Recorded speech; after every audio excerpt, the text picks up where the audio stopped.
Tá bom? É isso. Queria chamar aqui o nosso irmão. Estou muito feliz de poder ouvi-lo, mas estou muito triste porque é a última vez. Ao mesmo tempo, um misto de alegria e tristeza, porque é a última vez nesse ano, né? Mas é um irmão que nós amamos muito, queridão, professor de teologia do Seminário Servos de Cristo, do Seminário da Igreja Batista de São Paulo, doutorando pela USP, não é isso? E um dos editores, um dos consultores na área editorial das edições Vida Nova. Então, ontem à noite ele falou sobre cristianismo e liberalismo, hoje de manhã ele falou sobre inteligência humilhada, deu uma aula para quem estava aqui sobre Agostinho, foi uma aula mesmo, e agora ele vai falar sobre a interpretação das Escrituras. Amém? Vamos orar? Vamos pedir ao Senhor que abençoe o seu servo. Senhor, está aqui o Jonas, teu servo, que o Senhor possa falar muito através dele nessa noite. Muito, Senhor, porque estamos aqui para ouvir a Tua voz, e a Tua voz é maravilhosa, Senhor. A Tua voz, ela muda o nosso interior, ela muda a nossa mente, ela nos coloca humilhados diante de Ti, mas essa humilhação, ela é uma humilhação que nos transforma, que nos restaura, que nos aproxima do Senhor. Então, que o Senhor possa usar o Teu servo de uma forma muito especial, que ele possa ter algo de Deus para nós nessa noite, por Tua causa, Senhor. Seja Ele, Senhor, uma bênção para nós hoje aqui. Que o Senhor abençoe cada um com a Sua palavra, em nome de Jesus. Amém.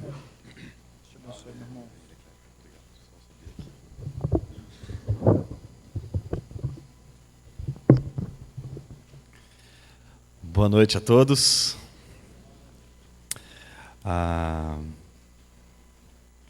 Hoje a gente vai trabalhar um tema muito interessante, que é a relação, obviamente, entre interpretação e exame das Escrituras.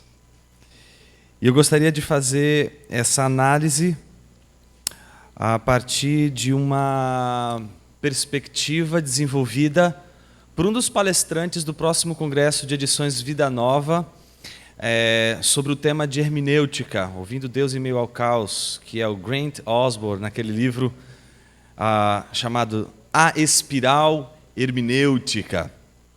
Este livro aqui, ó.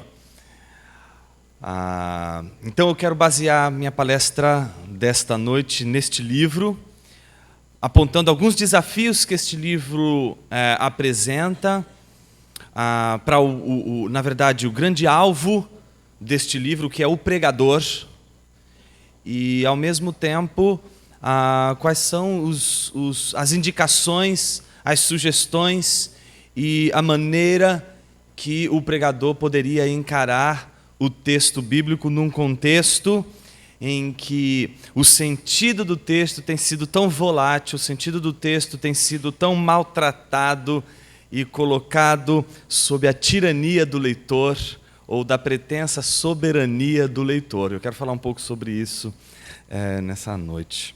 Eu queria começar, em primeiro lugar, fazendo uma distinção entre interpretação e exame. Eu acho que ela é o pressuposto fundamental disso tudo aqui.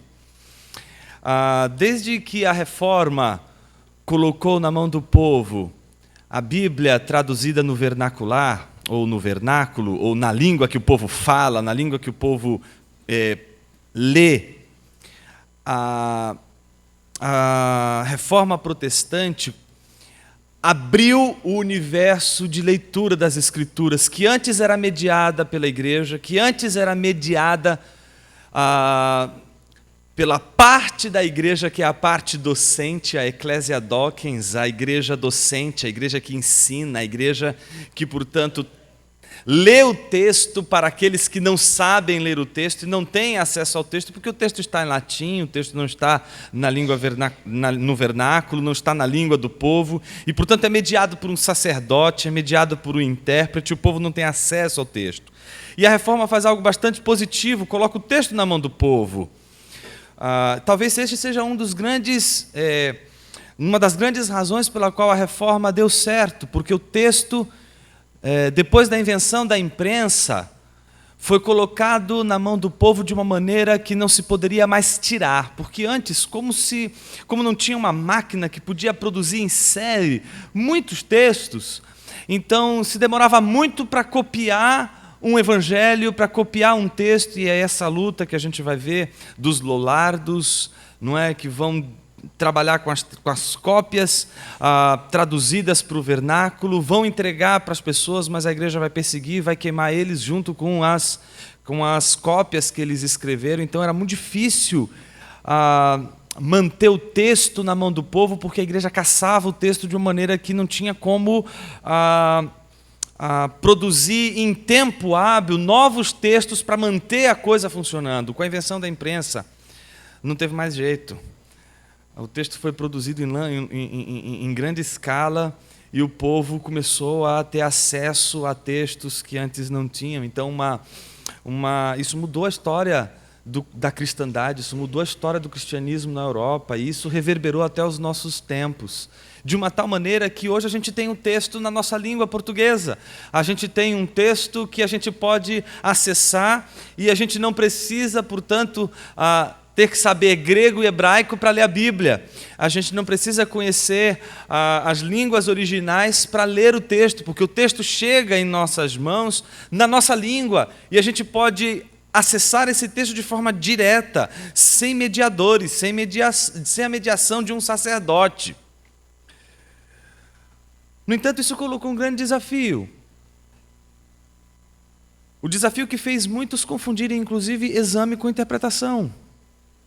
Uma vez que a reforma colocou a Bíblia na mão do povo e fez com que o povo tivesse acesso agora ao texto, o povo começou a ler o texto. E obviamente que ninguém consegue ler o texto sem interpretar o texto. E a gente vai lendo e interpretando o texto. A gente vai lendo e trazendo o texto para a nossa realidade, isso é automático. A gente não consegue ler sem, ao mesmo tempo, na medida em que a gente lê, a gente interpreta, porque a interpretação já é uma atividade de compreensão do texto, ela não é só uma atividade de explicação do texto, ela já é e já faz parte do nosso ato de compreensão do texto. Na leitura a gente interpreta para compreender o texto, não só para explicar o texto.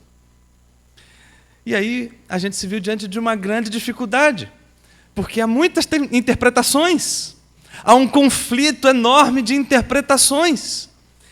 E não são poucos, mas muitos que confundem o livre exame, que foi a grande proposta da reforma, com a livre interpretação, que não foi a proposta da reforma.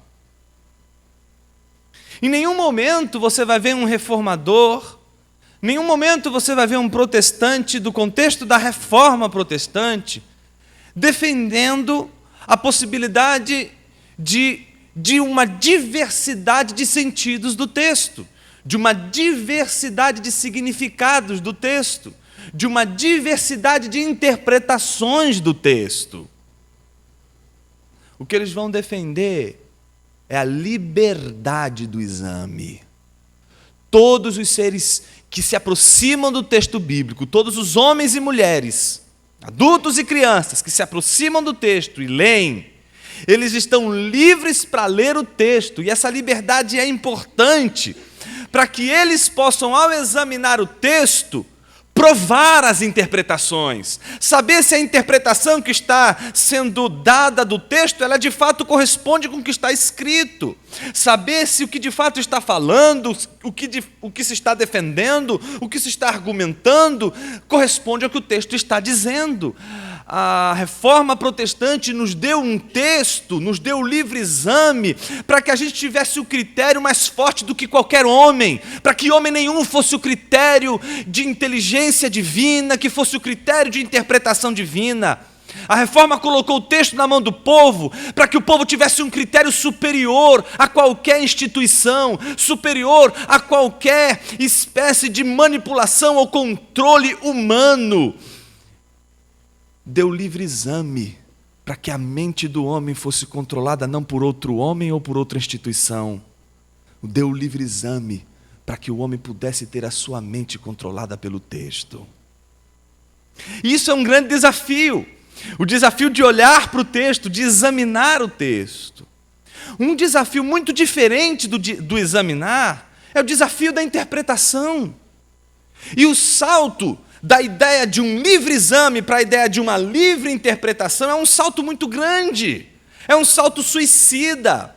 É um salto que, ao mesmo tempo que afirma o que a reforma colocou como proposta importante, que é o exame livre das Escrituras, ao mesmo tempo libertar a interpretação na sua multiplicidade de possibilidades de interpretação, o que geraria e o que gera até nos nossos dias o conflito das interpretações. Então não são poucos, mas muitos que entendem o livre exame como livre interpretação. E eu gostaria de, nessa noite, obviamente amparado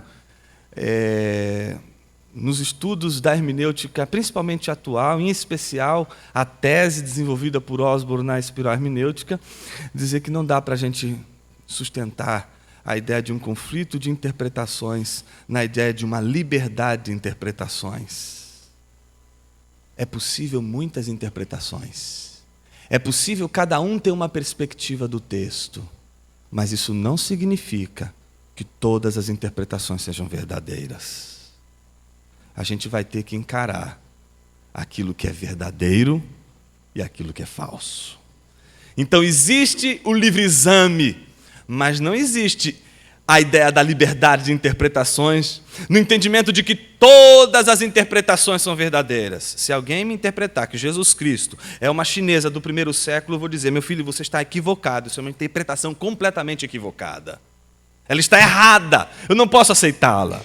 Então a gente não pode simplesmente dizer que existe uma liberdade de interpretações, no sentido de que todas as interpretações possíveis do texto, elas são, portanto, factíveis, verdadeiras, legítimas, genuínas. Não são genuínas.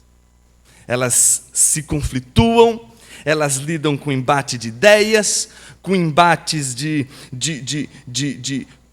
exames no texto que vão comprovar exatamente a sua veracidade ou a sua falsidade, a sua validade ou não. E esse é o grande problema que a gente vive hoje. O problema do critério para dizer quando uma interpretação é verdadeira e quando uma interpretação é falsa. Que existem muitas interpretações, que a reforma não defendeu a livre interpretação, mas o livre exame. Está claro. Mas o que não está claro, muitas vezes, na nossa busca de uma interpretação fidedigna das Escrituras, são os critérios. Quais os critérios para definir qual é o sentido do texto? Qual é o sentido verdadeiro do texto? Onde a gente pode buscar esses critérios? Eles existem ou não?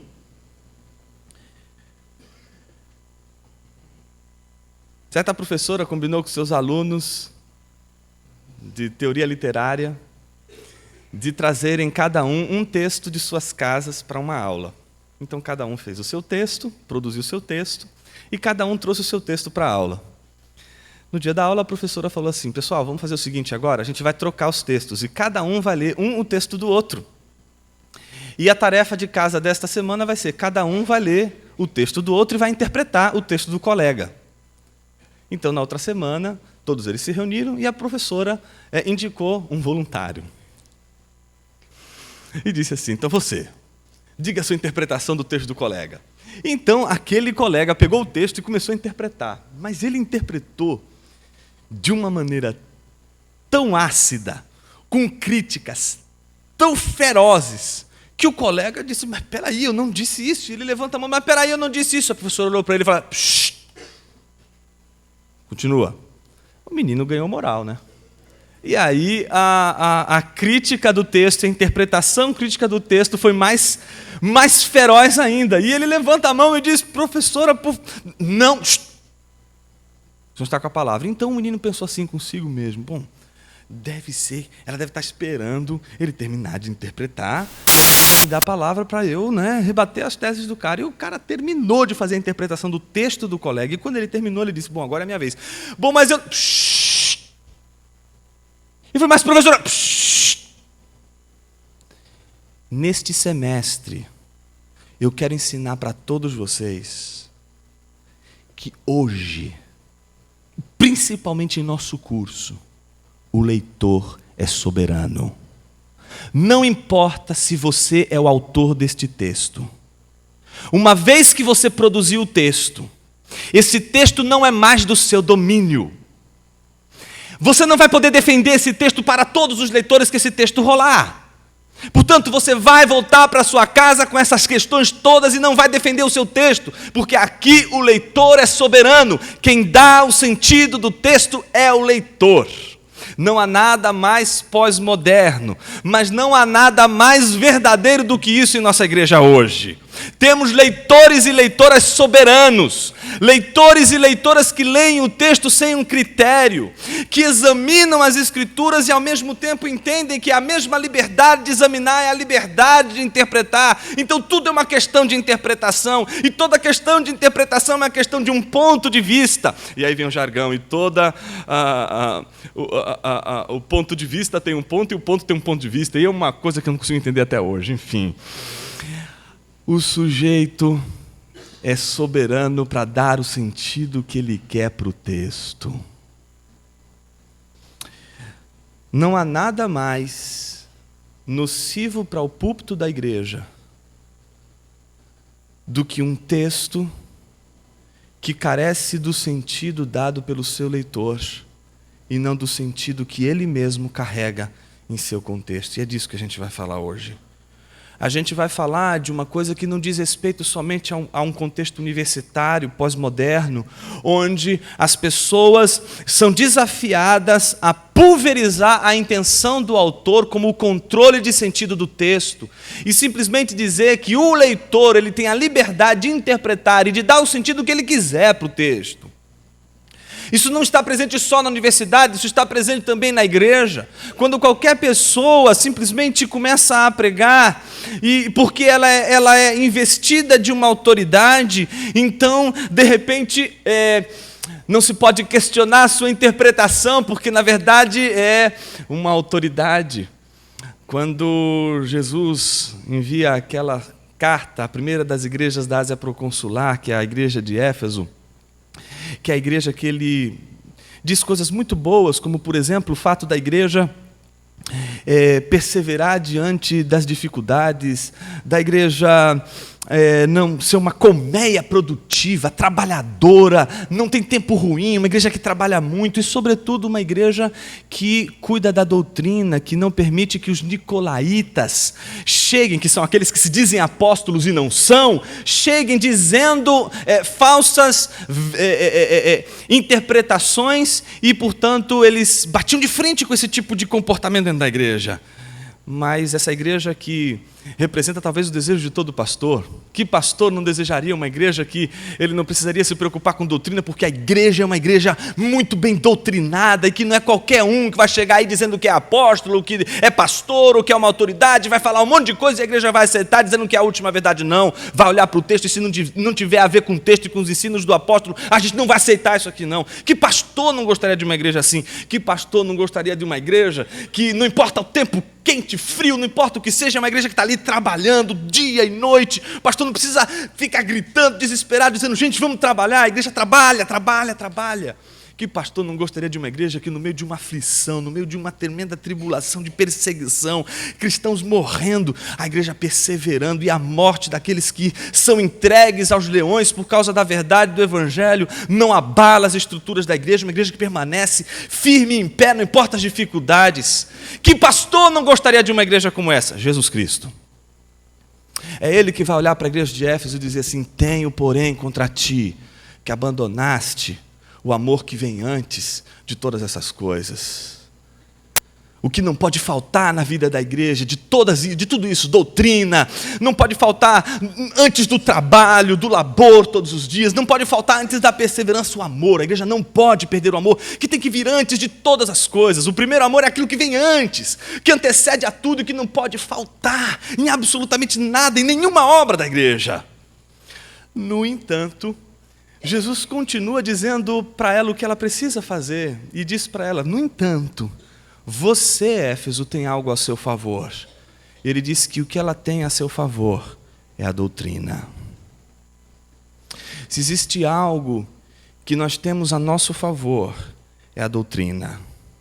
Se existe algo que nós temos a nosso favor para continuarmos firmes contra qualquer ensino contraditório das Escrituras, contra qualquer ensino que não transmite o sentido que o texto de fato está dizendo, essa preocupação com a verdade das Escrituras, essa preocupação com o que de fato o texto está dizendo, é essa preocupação que pode salvar a igreja de sua morte, é essa preocupação com o texto, com a verdade do texto, que pode libertar a igreja de sua inoperância, de sua frieza. Então, do que a gente está falando nessa noite? A gente está falando nessa noite de um comprometimento da igreja com a verdade. A igreja não pode se escusar de amar a verdade do texto. E por isso a gente não pode simplesmente ler o texto e achar que a nossa interpretação é sempre a interpretação que vale, porque cada um tem o direito de interpretar o texto tal como pensa e imagina. Eu queria mostrar que essa primeira atitude, essa primeira reação que a gente pode ter com o texto de liberdade de interpretação, ela é nociva para a nossa vida, porque ela é justamente o que justifica a nossa racionalização do pecado, é justamente a nossa defesa da multiplicidade de interpretações e de uma convicção de que não há uma interpretação verdadeira do texto, que faz com que a gente procure no texto aquilo que o texto não está dizendo, mas aquilo que queremos que o texto diga, para respaldar nosso pecado, para respaldar a nossa omissão, para respaldar a nossa falta e a nossa falha, a nossa queda moral, as nossas implicações morais. É exatamente o nosso descomprometimento com a verdade das interpretações bíblicas, justamente o fundamento de toda a nossa racionalização hermenêutica do pecado. É quando a gente vai buscar a base bíblica para mostrar que aquilo que estamos fazendo em desobediência a Deus tem base bíblica. Mas no fundo, quando a gente entende que o texto ele tem um sentido e ele tem uma verdade a dizer e que eu preciso me esforçar para entender essa verdade, eu estou aceitando o desafio de, ao ler as Escrituras, permitir que minha vida seja lida pelas Escrituras.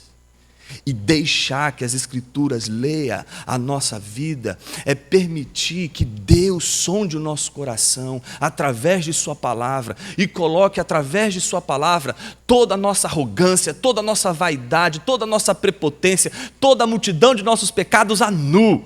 E talvez o controle que a gente quer exercer na soberania do leitor, na sua interpretação do texto, na verdade, não passa de uma brincadeira muito infantil, uma tentativa de fugir dos olhos de Deus, quando Deus está nos olhando através do texto e mostrando exatamente o nosso coração para nós mesmos. O texto bíblico é o grande desafio na vida de um cristão. Mas não é só na vida de um cristão. O texto é o desafio do pregador. E eu quero me dirigir em especial aos pregadores. Não existe coisa mais incrível na vida de um homem do que ser chamado para pregar o Evangelho. Pregar a palavra de Deus é um comprometimento primeiro com Deus e não com a pregação. Às vezes a gente, quando recebe um chamado de Deus, a nossa primeira preocupação é como a gente pode fazer o que Deus quer que a gente faça. Quando, na verdade, a nossa preocupação, em primeiro lugar, é ouvir Deus, saber o que Deus quer, o que Ele quer que a gente fale, o que Ele quer mostrar para a gente. E isso faz com que o texto não possa ser qualquer texto. O pregador jamais vai poder ler a Bíblia como um texto literário apenas. Assim como qualquer seguidor de Jesus e a igreja de Jesus não vai poder ler a Bíblia meramente como um texto literário. Ela é um texto literário, com certeza. Mas mais do que literatura, ela é a revelação de Deus, da vontade precisa e clara de Deus para um homem perdido. Então, nosso comprometimento com o texto é um comprometimento sagrado. Não é um comprometimento que diz respeito meramente a técnicas de interpretação do texto. A gente lida com um material que mexe com nossas emoções, por isso é o contrário da proposta da teologia liberal, que vai propor uma hermenêutica de distanciamento. É a hermenêutica de completa separação do texto, onde você não pode ter nenhuma relação com o texto. A hermenêutica evangélica é o contrário. É a hermenêutica que te aproxima ainda mais do texto. Vai colocar o leitor e o texto bíblico juntos, numa perspectiva, num horizonte onde o texto tem que fazer parte da vida do leitor, onde o texto tem que conduzir a interpretação do leitor, onde o texto tem que dar ele mesmo as orientações para o leitor. Isso é muito mais teologia do que propriamente teoria de interpretação do texto. Não dá para se fazer hermenêutica bíblica sem pressupostos teológicos. E é por isso que eu gostaria de começar com uma interpretação muito rápida, muito breve de um texto, que eu gostaria de usá-lo, em poucas palavras, como exemplo de como a gente tem um texto controlado pelo sentido e como a gente perde quando a gente simplesmente olha para o texto como algo que é vazio e que precisa ser preenchido pelos sentidos que a gente vai dar para o texto.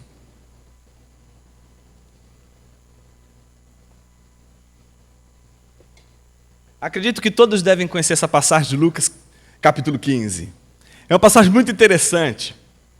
É uma passagem que diz que aproximavam-se de Jesus todos os publicanos e pecadores para ouvir, e murmuravam os fariseus e os escribas, dizendo: este recebe pecadores e come com eles. Esse trecho é muito curioso, porque ele está num contexto em que Lucas está mostrando para os seus leitores que pessoas se aproximam de Jesus não apenas porque Jesus faz milagres, não apenas porque Jesus ressuscita mortos, não apenas porque Jesus cura leprosos, não apenas porque Jesus cura sogras, mas porque Jesus, sobretudo, atrai com o seu discurso pessoas. Pessoas se aproximam de Jesus não só para receber milagres, pessoas se aproximam de Jesus para ouvi-lo. E o curioso é que as pessoas que se aproximam para ouvi-lo no contexto de Lucas 15 são aqueles que são marginalizados por aqueles adeptos da religião de Jesus, os fariseus e escribas. No caso aqui, os publicanos e pecadores. São os publicanos e pecadores que se aproximam de Jesus com aquela consciência que muitas vezes falta no coração do fariseu. A consciência de que, quando se está na presença de Jesus, é como se está na presença de Deus. E quando se está na presença de Deus, aquilo que a gente tem para dizer jamais vai ser mais importante do que aquilo que Ele tem para falar. Então, quando aquilo que Deus tem para falar é mais importante do que aquilo que temos para dizer, só nos resta o silêncio. Sentar e, como Maria, ficar quedada aos pés de Jesus, ouvindo os seus ensinamentos. Ponto. No entanto, o texto mostra um contraste. Ao mesmo tempo que publicanos e pecadores se aproximam para ouvir Jesus, do outro lado vem os fariseus e escribas, que se aproximam também de Jesus, mas não para ouvir, porque tem muita coisa para falar, e aquilo que tem para falar é mais importante do que aquilo que tem para ouvir. E como aquilo que tem para falar é mais importante do que tem para ouvir, sobra crítica e falta silêncio. E a crítica que sobra não é a crítica contra publicanos e pecadores, não é a crítica endereçada àqueles que estão sentados à mesa com Jesus Cristo, mas é a crítica a Jesus Cristo. É Jesus o objeto da crítica, é Jesus que está sendo criticado, é Jesus o alvo da crítica dos membros disso, quer dizer, dos fariseus e escribas. São eles que estão sendo criticados, é Jesus que está sendo criticado por eles. E por qual motivo? Porque Jesus está sentado à mesa com publicanos e pecadores, comendo e bebendo com eles. Isso é tão sério para um judeu, principalmente para um fariseu, que ele ensinava para o seu filho desde pequeno o seguinte: menino, é o seguinte, preste atenção, toda vez que você chegar aqui em casa, lave a sua mão. Mas papai, por quê? Minha mão está limpa. Não é porque sua mão está limpa, não é uma questão de higiene, menino. Você tem que lavar as suas mãos, porque você não sabe onde você colocou suas mãos. Você já parou para pensar se você colocou as suas mãos no lugar onde o samaritanozinho sentou? Você vai trazer todo o pecado e impureza que está no samaritanozinho para suas mãos. Ah, papai, mas o que isso tem a ver? O que tem a ver, filho? É que você come com o quê? Ah, é verdade, papai, eu como com as mãos. Pois é, quando você pega o alimento com as mãos, você passa toda a impureza do samaritanozinho que passou agora para as suas mãos, passa para o alimento. Ah, e daí, papai? E agora você vai comer, e quando você come esse alimento, a impureza que estava no samaritanozinho, que passou para a sua mão, que passou para o alimento, agora está dentro de você, dentro do seu coração. Então tome cuidado, menino. O menino ficava apavorado. E tem mais, preste atenção, quando você estiver comendo, prato de comida, o samaritanozinho discípulos iam, passou correndo, a sombra dele projetou sobre o prato de comida, jogue fora na hora. Porque se você comer esse prato de comida, você vai ser impuro. Então, eu queria que você prestasse atenção que não é uma questão de higiene, é uma questão de ritual, é uma questão de consciência dogmática e religiosa da comida. Então, eles se preocupavam com isso. Para eles era importante a questão da pureza cerimonial no momento dos alimentos. Não se podia passar por cima desses critérios. E quando eles chegam, eles veem Jesus sentado à mesa, comendo e bebendo com publicanos e pecadores. Eles ficam irados, olham para Jesus, veem Jesus aceitando eles e comendo com eles. Jesus está cometendo um sacrilégio, é isso que passa na cabeça deles. Então o que eles dizem logo em seguida? Começam a murmurar contra Jesus, dizendo que ele come e bebe com publicanos e pecadores. Quem que está sendo acusado? Publicanos e pecadores ou Jesus? Quem que está sendo o alvo da crítica? Publicanos e pecadores ou Jesus? Muito bem, é Jesus o alvo da crítica. Quem precisa de defesa? Publicanos e pecadores ou Jesus? Jesus precisa de defesa. Os publicanos e pecadores precisam se defender? Não. Quem precisa se defender? Jesus. Então Jesus vai apresentar logo em seguida um argumento para fazer o quê? Defender o porquê ele está sentado à mesa com publicanos e pecadores, comendo e bebendo com eles.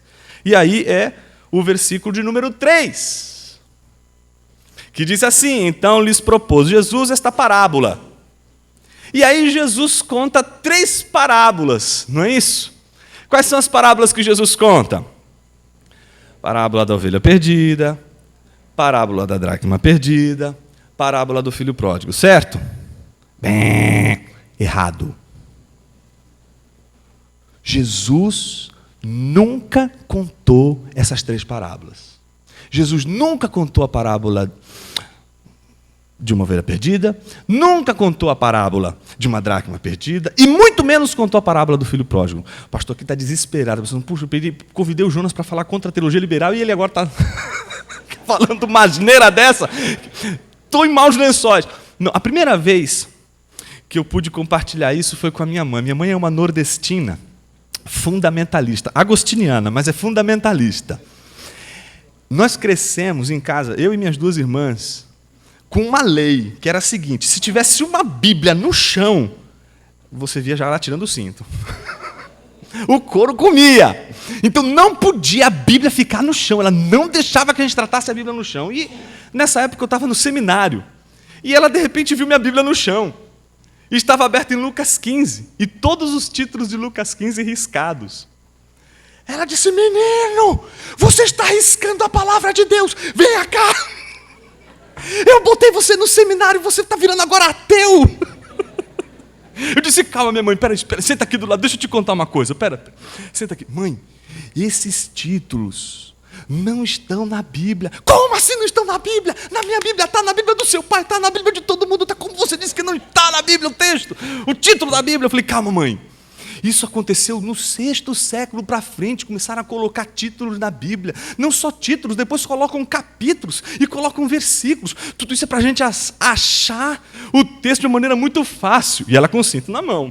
Eu sob pressão, preciso fazer uma exegese muito bem feita do texto, porque eu estou correndo risco. E então eu olhei para ela e disse assim: minha mãe, preste atenção. Alguns desses títulos são maravilhosos e alguns versículos estão colocados de uma maneira perfeita. Outros não, outros no meio do versículo, um pedaço de um texto está em cima, um pedaço do texto está depois. E tem outra, mas às vezes tem títulos que em vez de ajudar, atrapalham. Aí eu fiz a besteira de abrir Eclesiastes, e Eclesiastes todos os títulos estão riscados. Ela: menino, o que você está fazendo? Eu disse: não, calma, deixa eu terminar de explicar. E aí eu disse assim: minha mãe, preste atenção, não tem títulos e nem versículos. Veja comigo agora, olhando só para o texto, mãe. Olhe só para o texto comigo. Veja quais foram as palavras que Jesus, as parábolas que Jesus realmente contou. E eu disse assim: mãe, leia comigo o versículo 4. E ela leu para mim: que homem dentre vós, tendo 100 ovelhas, eu disse: está vendo, mãe? A parábola não é da ovelha perdida. A parábola é de um pastor que tinha 100 ovelhas. Eu disse: mãe, corre os olhos para o versículo 8. E ela correu os olhos para o versículo 8 e disse, lê para mim, mãe. E ela leu, ou qual a mulher que tendo 10 dracmas? Eu disse, mãe, de quem é a parábola? Puxa, a parábola é da mulher que tinha 10 dracmas. Isso, mãe, a parábola não é da dracma perdida. A parábola é da mulher que tinha 10 dracmas. Eu disse, olha aí, mãe, olha o versículo de número 11. Lê para mim, mãe. E aí minha mãe leu. E disse, um certo homem tinha 2 filhos. Está vendo, mãe? A parábola não é do filho pródigo. A parábola é de um pai que tinha 2 filhos. Deixa eu te explicar por quê, mãe. Jesus estava sentado à mesa com publicanos e pecadores. Imagina, mãe, que Jesus está recebendo publicanos e pecadores, comendo e bebendo com eles, e para os fariseus e escribas isso era um grande sacrilégio. E quando eles chegam, se deparam com Jesus comendo com eles. E aí eles começam a murmurar, dizendo que Jesus come e bebe com pecadores. Então Jesus ele precisa se defender daquela murmuração dos escribas e fariseus. Então ele vai oferecer, não é para aqueles que estão sentados à mesa, ele já não vai mais falar para publicanos e pecadores. Mãe, ele vai falar agora para fariseus e escribas, e ele vai contar 3 parábolas para os fariseus e escribas. E a primeira parábola que ele vai contar não pode ser a parábola da ovelha perdida, porque todos os perdidos, a ovelha perdida, a dracma perdida e o filho pródigo, o filho perdido, nesse caso, representaria, mãe, representaria exatamente aqueles publicanos e pecadores. Deixa eu te explicar melhor. E aí eu disse para minha mãe assim, preste atenção na parábola que Jesus conta. Primeira, um homem tinha 100 ovelhas. Ele pega e deixa as 99 guardadas no aprisco e uma se perde. E aí ele deixa guardadas as 99 e vai atrás daqui, se perdeu. Veja minha mãe, Jesus está dizendo que esse pastor ou fica com 100 ou não fica com... para ele é 100 e ponto. As 100 ovelhas são dele. E se uma se perde, ele vai atrás da que se perdeu. Primeiro porque a ovelha é um bicho muito tonto. Ela não tem memória, não sabe voltar para o aprisco sozinha, porque tem memória fraca. Ela vai precisar do pastor. Ninguém volta para o aprisco sozinho, então precisa do pastor que vai lá ao encontro da ovelha, encontra ela ferida, toda doída, traz ela nos ombros, volta novamente para o redil, e quando chega no redil, o que ele faz, mãe? Filho, ele deu uma festa, chamou todos os seus amigos e deu uma grande festa. E eu disse, pois é, mãe, o que a gente faz quando a gente tem uma festa? Quando a gente faz, a gente tem que ter comida e bebida. Isso, mãe, tem festa que não tem comida e bebida. Onde a gente tem festa, a gente vai comer e beber. A gente chama amigos, senta à mesa, todo mundo come e bebe, é uma maravilha, isso é uma festa. Ele tem motivo para festejar, porque a ovelha perdida estava encontrada. Mãe, você consegue perceber quem é quem nessa parábola? Como assim? Por exemplo, quem é o pastor? O pastor é claro que é Jesus. Isso, mãe. Quem são as 99 no aprisco? As 99 são os fariseus e escribas. Muito bem, mãe. E quem é agora os publicanos e pecadores? Só pode ser a ovelha perdida. Isso, mãe. E o que acontece quando o pastor acha a ovelha perdida? Dá uma festa. Aí eu disse, mãe, para quem Jesus está contando isso? Para os publicanos e pecadores ou para os fariseus? E ela disse, para os fariseus. Isso, mãe. E aí não basta um primeiro argumento, ele manda o segundo. O segundo é de uma mulher e é do mesmo tipo do primeiro. A mulher tem 10 dracmas, 10 moedas de R$1, não é? Aí perde a moeda de R$1, fica desesperada porque perdeu a moeda de R$1, e aí faz de tudo até encontrar. Essa mulher é muito louca. Em primeiro lugar, porque ela se desespera por causa de R$1.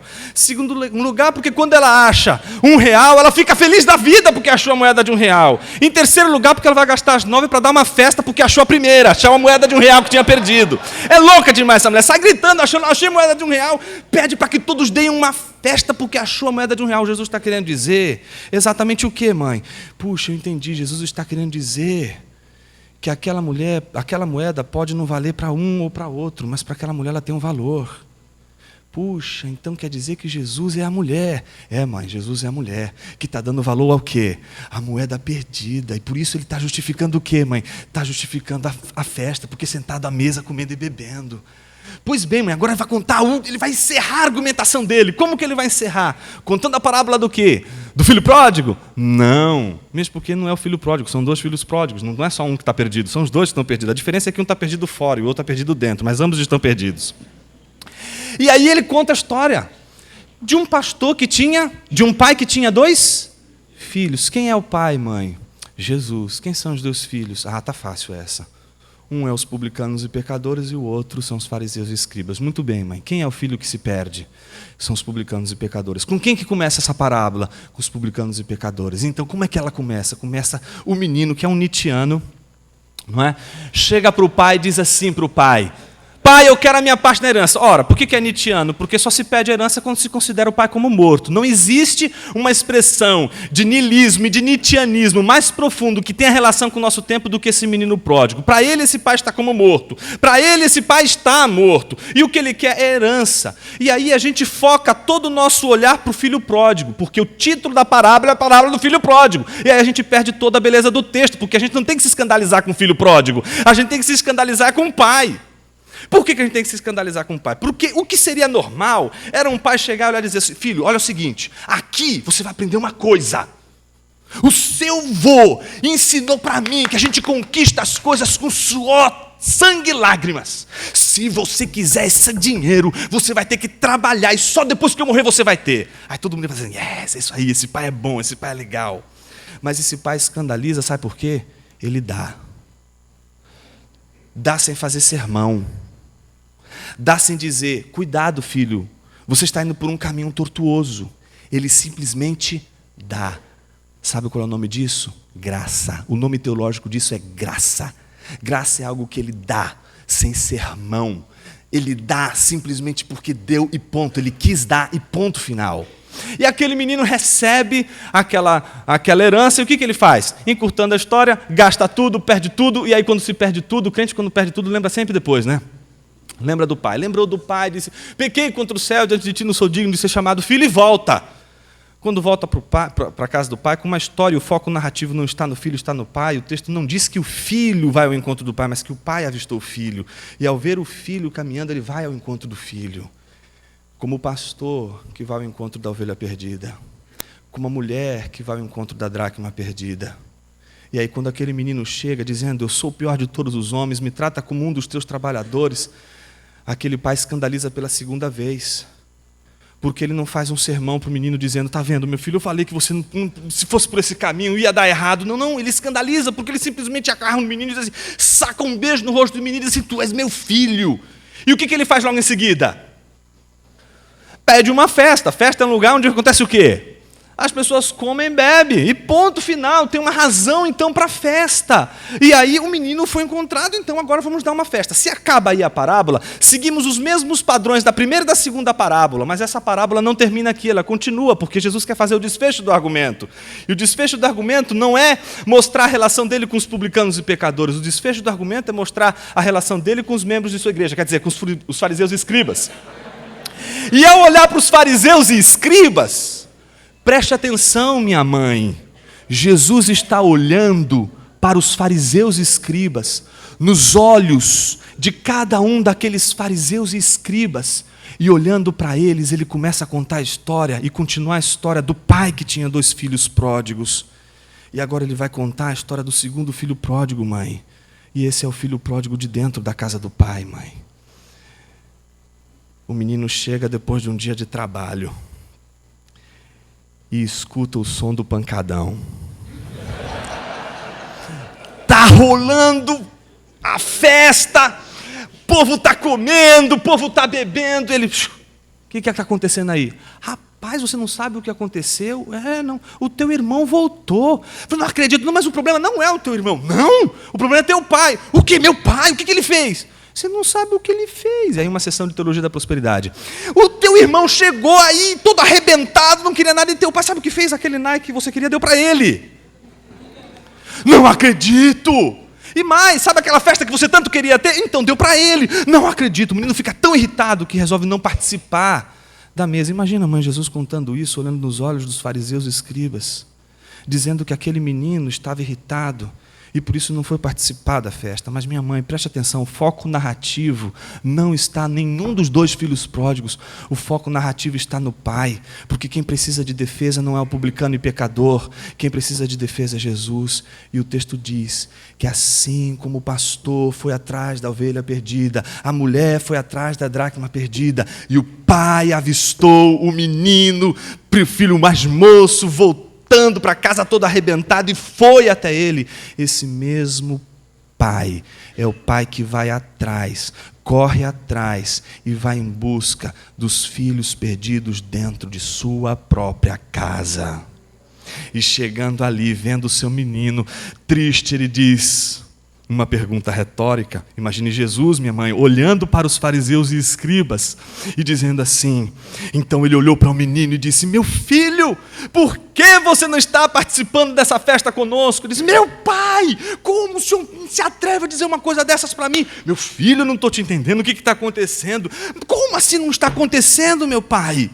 Eu estou aqui trabalhando com o senhor há tantos anos, uma dupla sessão de teologia da prosperidade, fazendo tudo na tua casa, e o senhor nunca me deu um Nike, nunca mandou uma festinha para mim, e agora vem esse menino aí que fez tudo o que fez, e o senhor recebe ele com essa graça toda. E ele olha para o menino e diz assim: meu filho, eu não estou te entendendo. Eu achava que você era feliz aqui dentro. Eu achava que a minha presença te bastava. Eu achava que eu era suficiente para você. Mas eu estou vendo que não sou suficiente para você. Se você quisesse fazer o que o seu irmão fez, a mesma graça que abençoou ele com a herança, era a mesma graça que te abençoaria com a mesma herança. Se você não pediu herança, é porque eu achava que você tinha encontrado a maior de suas heranças, que era eu mesmo. Mas eu acho que eu estou enganado. Acho que você não é feliz dentro de minha casa. E aí, mãe, imagina que está os fariseus e escribas, olhando para Jesus assim como a senhora está olhando para mim com os olhos arregalados. E então Jesus termina toda a parábola, dirigindo todo esse discurso que termina num suspense para os fariseus e escribas, e não para os publicanos e pecadores. Nessa hora a cinta da minha mãe já estava no chão, e eu estava liberto da surra. Aprovado no sermão de prova. Enfim, resumo da ópera. Você deve estar perguntando: Jonas, por que você contou tudo isso? Eu apliquei o método da espiral hermenêutica aqui. O método da espiral hermenêutica, nessa leitura que eu fiz do texto, entende que a hermenêutica não se reduz à exegese do texto. Eu estou falando agora uma coisa que quem gosta de exegese vai ficar com a espinha arrepiada. Essa é a tese do Osborne. Por quê? Tem muito pregador que acha que toda a pregação se reduz à exegese do texto. Irmão, a exegese é só o começo. As dores vão vir ainda mais para frente. É só o princípio das dores. A exegese é só o ponto de partida, é o início da preparação de um sermão, porque o objetivo da hermenêutica não é a exegese. O objetivo da hermenêutica é a proclamação da palavra de Deus, com um comprometimento de proclamação do sentido real da passagem, o que a passagem de fato está dizendo, qual é o sentido real da passagem. Ou seja, eu não posso tirar uma parábola como a do filho pródigo e interpretar ela de qualquer jeito, do meu ponto de vista, de acordo com o meu ponto de vista, como se não houvesse nada no texto controlando o sentido do texto. Existe um contexto, e esse contexto é o próprio texto bíblico, o texto canônico, que com toda a sua complexidade dá sentido para aquele texto. Então eu não posso simplesmente me dar ao luxo de separar qualquer texto e sair daí pregando. Eu preciso fazer uma exegese. Mas eu não posso também fazer só exegese, eu não posso só fazer tradução do texto bíblico, eu tenho que pregar o texto bíblico. E daí a tese mais importante do Osborne, que a hermenêutica começa com a exegese, mas ela só conclui seu trabalho com a pregação. Uma das alertas que o Osborne vai fazer é aquela alerta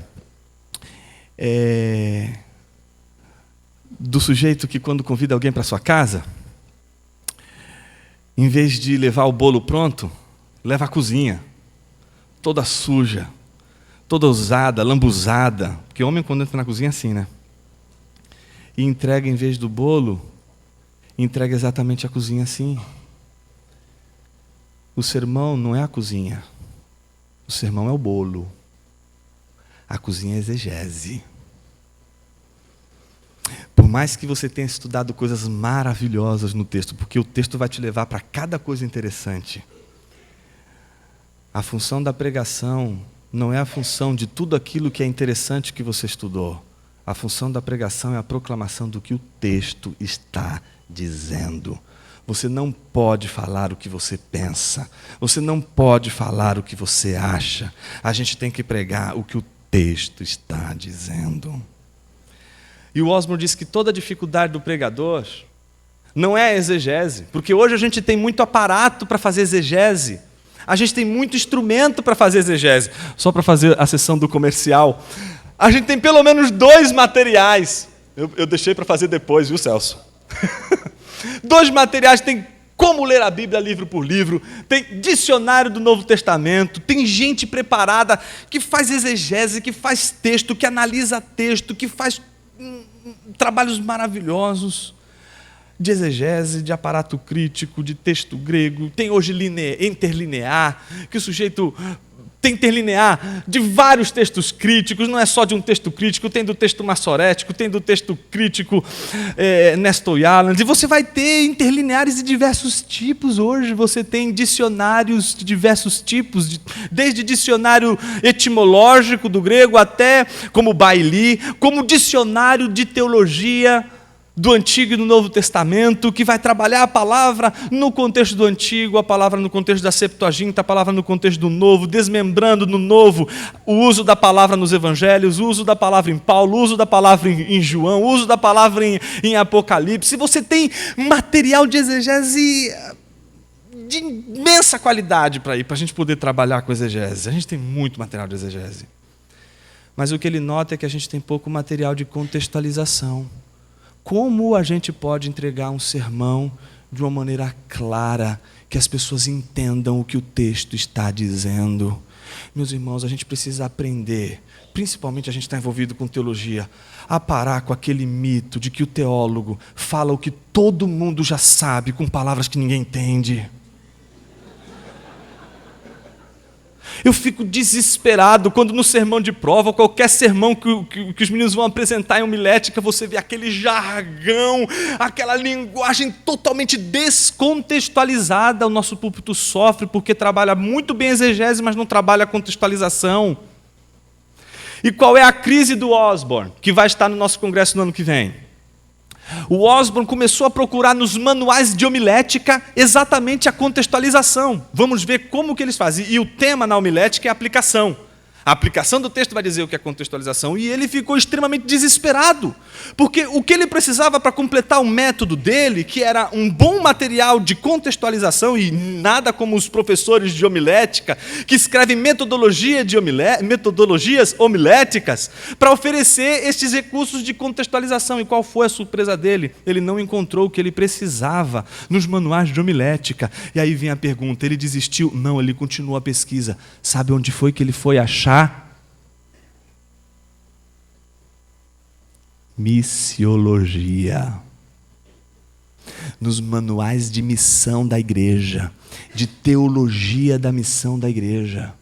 Foi nos manuais em que missionários estão se esforçando para mostrar como é que a gente pode tornar a verdade desta mensagem, que não pode ser mudada, não pode ser modificada na linguagem desse povo que a gente quer alcançar. Quais são os problemas de interpretação na hora da tradução? Quais são as metodologias que a gente precisa usar para contextualizar bem a mensagem do Evangelho? Foi exatamente nos manuais de teologia de missão da igreja que ele foi buscar o que preencheria todo o processo hermenêutico de interpretação que deve culminar na contextualização da mensagem. Então, o que ele tenta mostrar é que todo sermão deve se preocupar, em primeiro lugar, com o contexto. Nenhuma passagem da Bíblia está fora de contexto, elas têm um contexto. A gente tem que descobrir o sentido desse texto no contexto que o texto tem. E não somente isso, a gente tem que tentar traduzir isso da melhor maneira possível, da maneira mais clara possível, o que o texto está dizendo no seu contexto. E para isso ele tem alguns insights, e eu gostaria de rapidamente apontar alguns desses insights. Eu tenho anotado aqui algumas páginas onde esses conceitos estão, e é deste livro aqui, A Espiral Hermenêutica, que eu vou agora considerar aqui com vocês.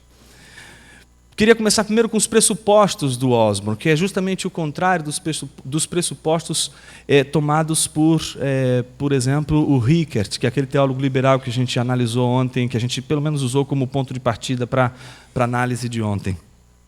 Ele parte, em primeiro lugar, da doutrina da inspiração e da autoridade das Escrituras, porque ele acredita que um hermeneuta evangélico não vai conseguir apresentar uma hermenêutica relevante e evangélica, se em primeiro lugar ele não tiver uma política de confiança no texto bíblico como texto inspirado e como texto autoritativo, como autoridade no fundamento de toda a sua teologia e de sua interpretação. Ele tem que partir do texto e tem que encontrar no texto a autoridade que vai regular toda a sua interpretação e todo o seu discurso sobre o texto.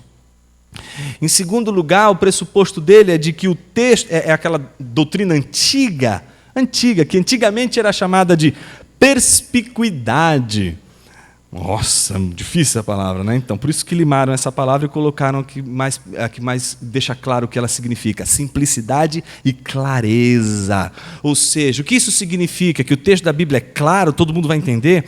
Óbvio que não é isso que o texto está dizendo. Não é isso que a doutrina da simplicidade, da perspicuidade das Escrituras diz. Mesmo porque tem gente que às vezes diz assim, né? O texto bíblico é tão simples. Aí vem aquele discurso, né? Chega a dar irritação aqui.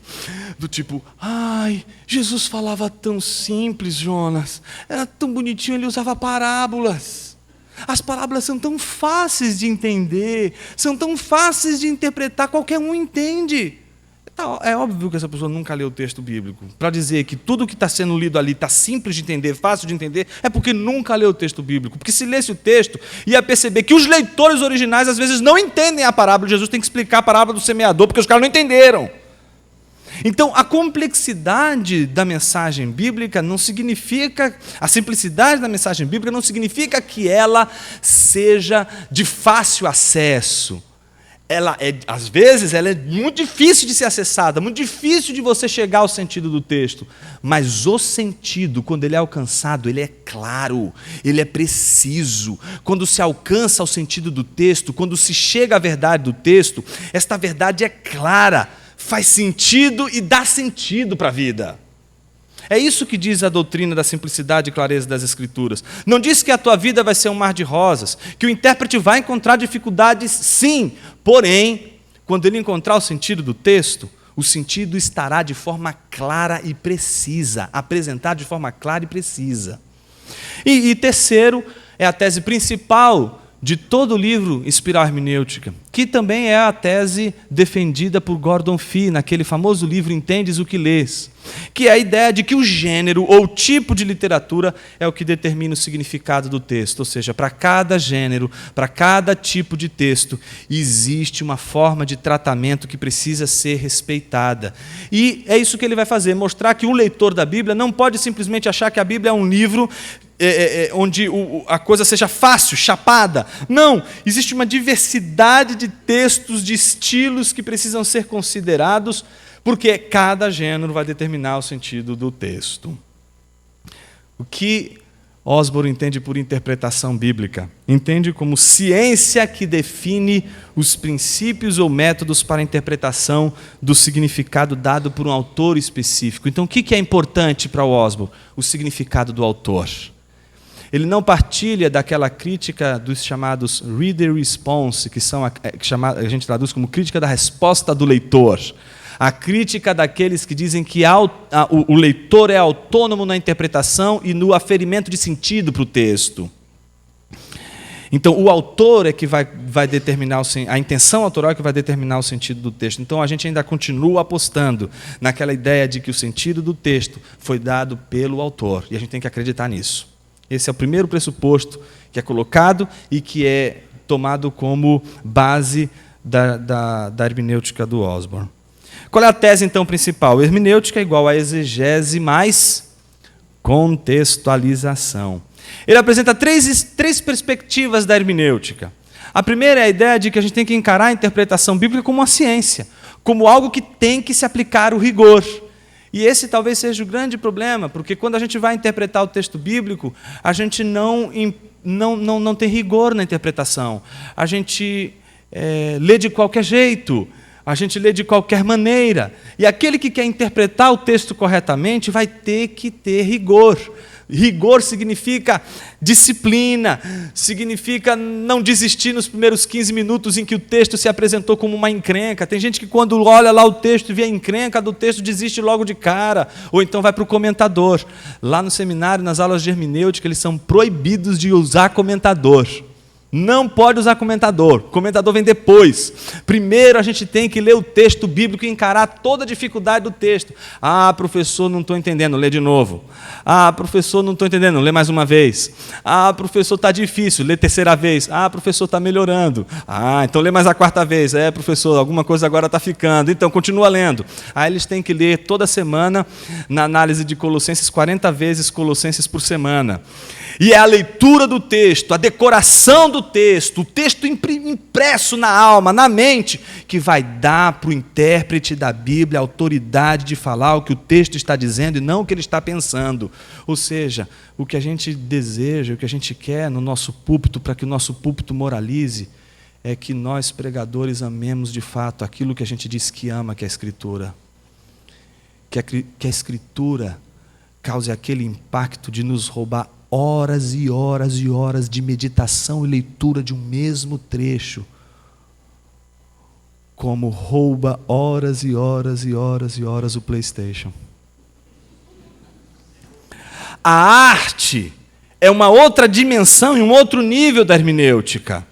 Esse outro nível da hermenêutica é o nível da ideia de que um texto bíblico não é só a ideia de deve ser analisado de uma forma rigorosa e científica. A gente tem que entender que o texto deve ser interpretado num ambiente artístico, num ambiente de retórica. Existe uma retórica para o texto, e a gente tem que se preocupar sim com a retórica do texto, com os padrões retóricos e artísticos do texto. E na interpretação a gente não pode deixar de lado o caráter artístico da própria pregação. As pessoas não encaram o sermão como uma obra de arte. Elas não encaram o sermão como uma expressão artística. E expressão artística aqui não tem nada a ver com performance. Expressão artística tem a ver com a beleza, com a escolha das melhores palavras, com a escolha das palavras que de fato vão expressar o que o texto está dizendo e da forma mais clara possível.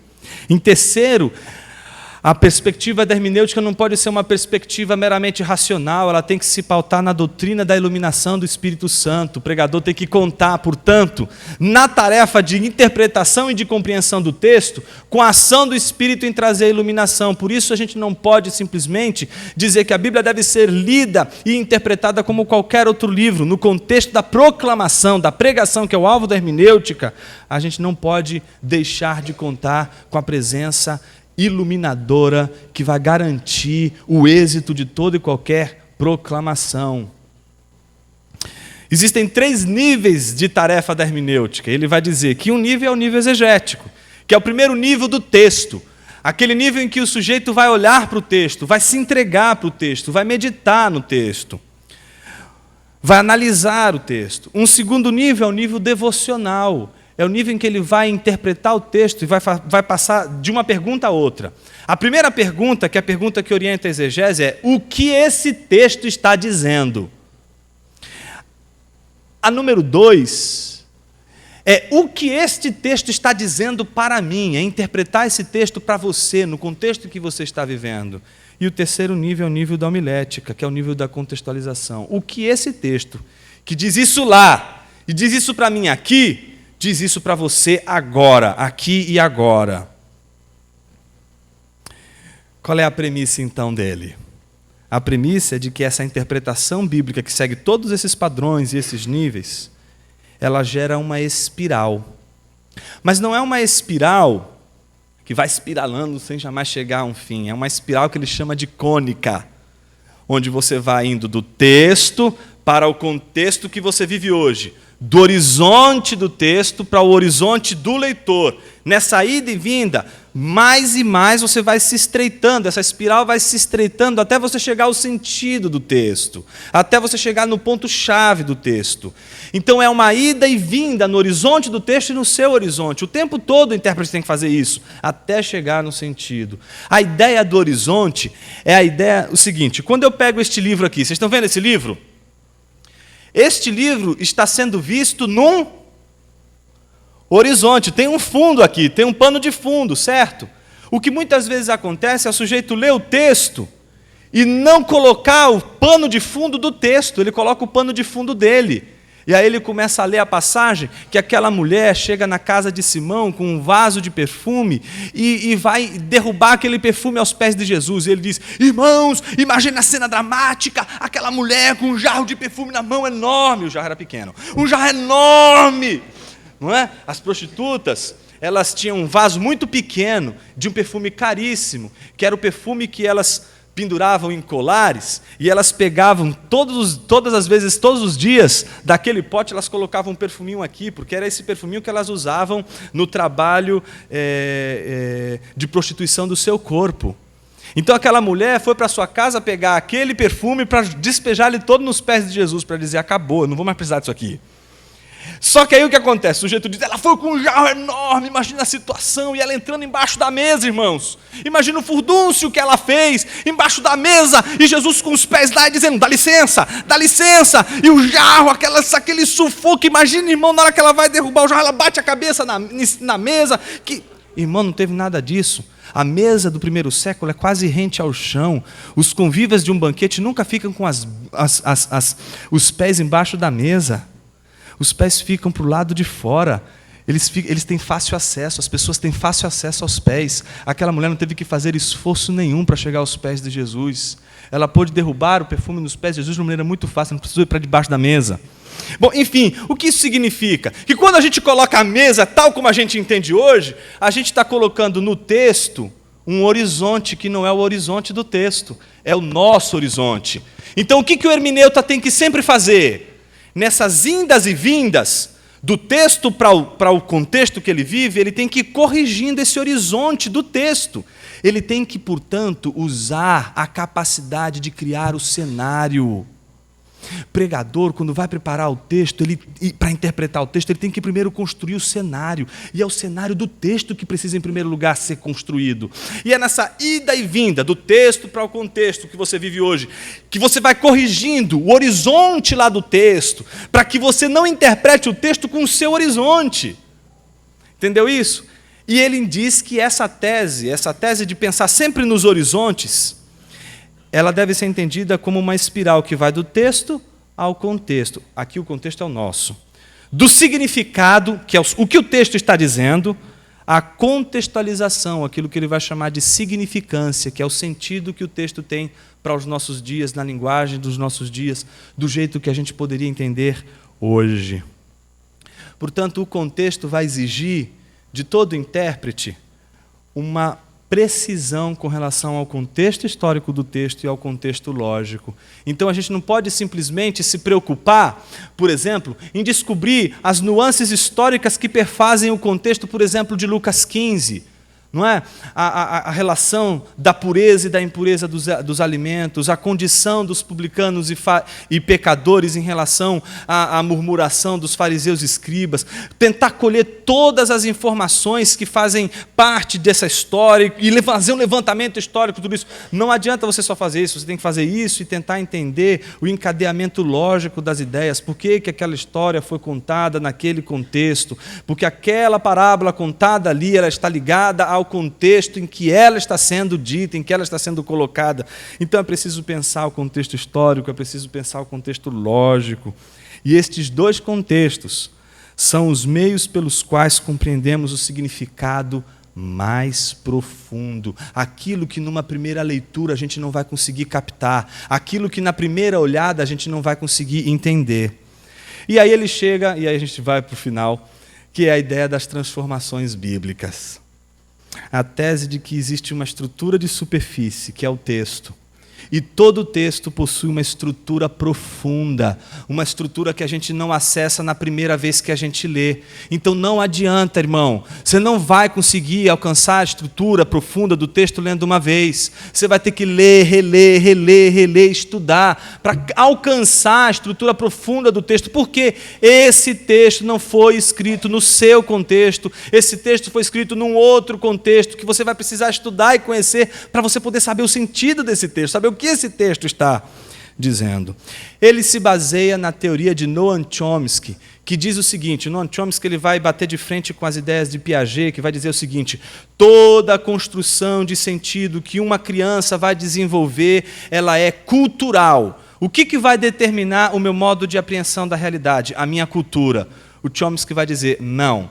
O que vai determinar a minha apreensão da realidade são condições que todos os seres humanos têm em qualquer lugar do mundo. Então, o que ele está dizendo é que todos os seres humanos podem apreender o sentido de um texto, não por causa da cultura que ele tem e que vai determinar a maneira dele apreender o texto, mas o fato de que todos os seres humanos têm uma estrutura de apreensão da realidade, portanto, todos podem apreender o sentido de um texto.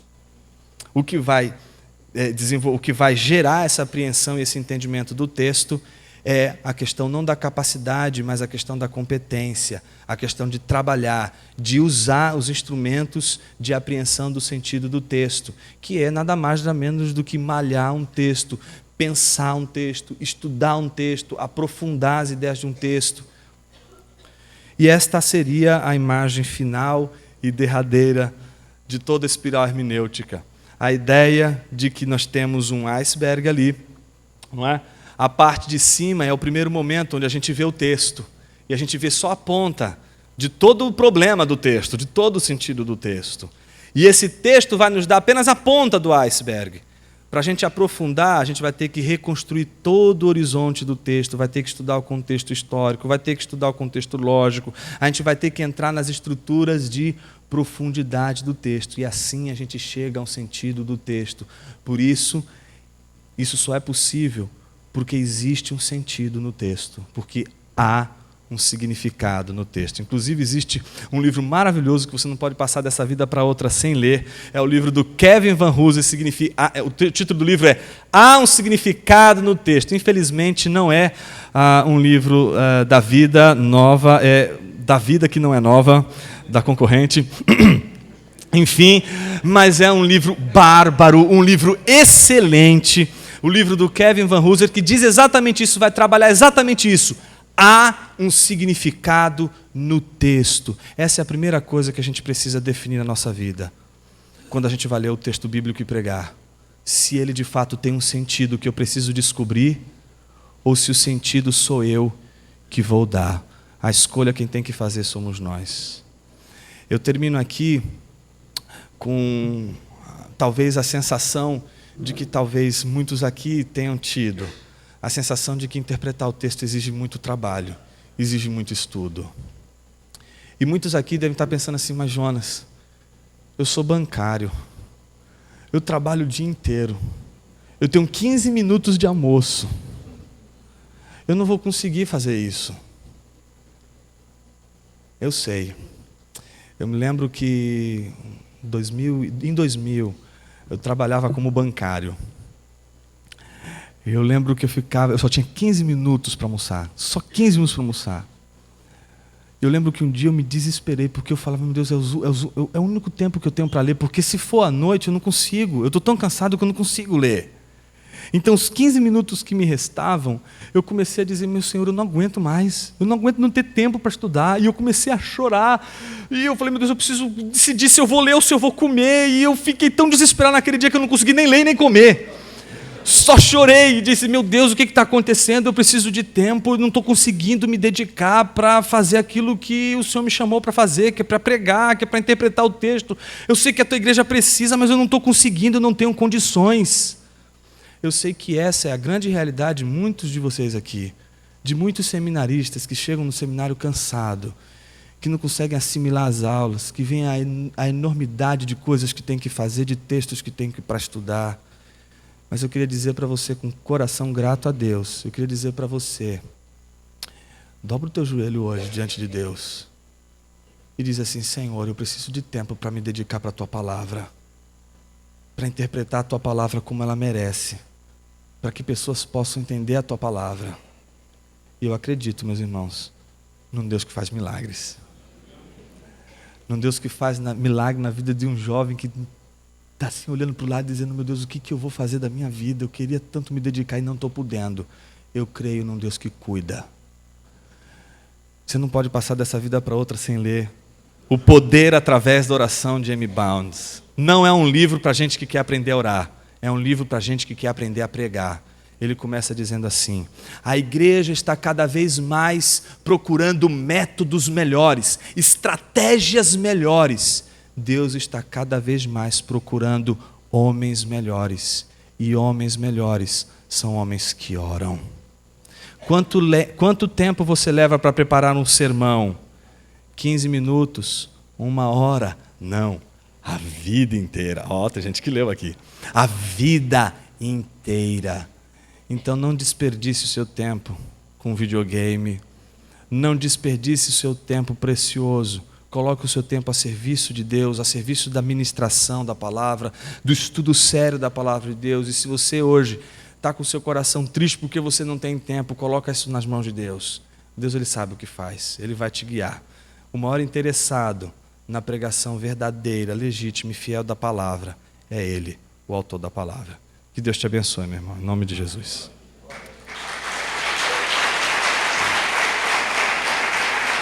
Amém.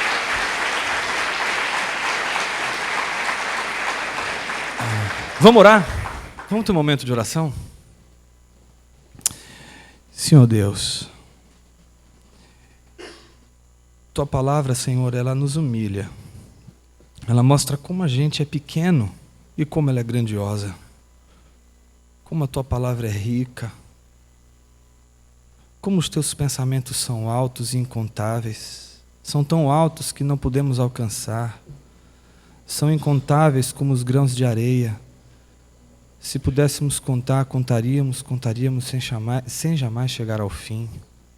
Assim é a Tua palavra. Luz que ilumina o nosso caminho. Luz que ilumina a nossa maneira de ver o mundo. Muitos aqui, Senhor, amam a Tua palavra. Muitos aqui, ó Deus, querem devotar os dias de sua vida para pregar o Evangelho. Mas não para pregar o Evangelho de sua vontade. Não para pregar o Evangelho que faz sentido para si mesmo, que faz sentido ou que recebe o sentido que quer se dar para o texto, mas querem pregar o Evangelho que tem o sentido que o Senhor deu para o texto e o sentido que o Senhor quer que as pessoas apreendem no texto. Nessa hora, Senhor, eu quero colocar diante do Senhor cada um dos meus irmãos e irmãs que nos dias difíceis da vida têm chorado pelos cantos e perguntado: Senhor, como é que eu vou conseguir pregar o Teu Evangelho com tanta dedicação se eu não tenho tempo para isso? Se eu tenho que me preocupar com tantas questões e a questão financeira é tão difícil, eu estou devendo tantos meses para o seminário, eu não estou conseguindo nem pagar o seminário, não estou conseguindo ter tempo para absolutamente nada. E no desespero, Senhor, a gente fica tão triste que a gente não sabe como que a gente vai sair dessa situação. Mas eu creio que aquele que chamou, Ele é poderoso, infinitamente poderoso, para prover tudo aquilo que a Sua vontade, Senhor, já está estabelecida. E eu creio, Senhor, que a Tua vontade vence qualquer sofrimento, que a Tua vontade vence qualquer dificuldade, qualquer dúvida e desespero do nosso coração. Então olha para o meu irmão nessa noite, para a minha irmã nessa noite, Senhor, e atende às orações e súplicas desses irmãos que querem tanto Te servir, com tempo para meditar, mas não têm conseguido, Senhor, o sustento necessário para isso.